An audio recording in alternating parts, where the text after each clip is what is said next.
Bonjour, je m'appelle Alexandre, je suis formateur et gérant d'un bateau-école. Je vais vous expliquer comment passer une écluse et quelles sont les différentes étapes qu'il faudra franchir. D'une manière générale, les écluses servent à réguler le niveau d'une rivière. On rencontre des rivières qu'on appelle canalisées, donc où on trouve des ouvrages qui sont les écluses et les barrages. On rencontre des rivières à courant libre, comme la Loire par exemple, où il n'y a pas d'ouvrage, pas d'écluse ni de barrage. La Seine est donc une rivière canalisée, puisque nous rencontrons par exemple 6 écluses entre Paris et Rouen. Au-delà de Rouen, en aval de Rouen, il n'y a plus d'écluse.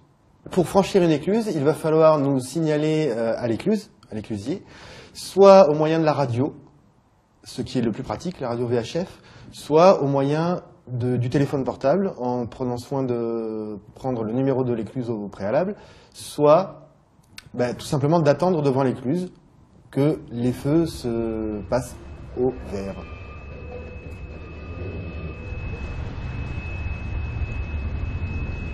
Une fois les feux verts et les portes ouvertes, nous rentrons dans l'écluse.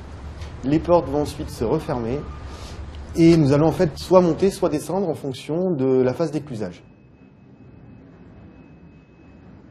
Il faudra prendre soin de s'amarrer proprement sur un point ou 2 points selon la longueur du bateau.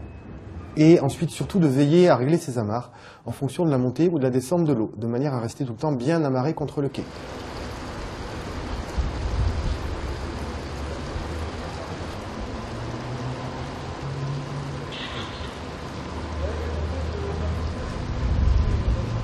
Il est interdit dans une écluse, évidemment, de jeter l'ancre. Ça tombe sous le sens. Il est interdit aussi de laisser le moteur embrayer. On laisse le moteur tourner pour qu'en cas de souci, on puisse réagir tout de suite et non pas avoir à redémarrer le moteur, mais on ne laisse en aucun cas l'hélice embrayer. Une fois la phase d'éclusage terminée, alors nous appelons ça la bassinée, les portes amont ou aval, selon qu'on soit dans bassinée montante ou descendante, vont s'ouvrir et nous pourrons alors sortir. S'il y a des feux à la sortie d'écluse, il va falloir attendre que ces feux soient verts également.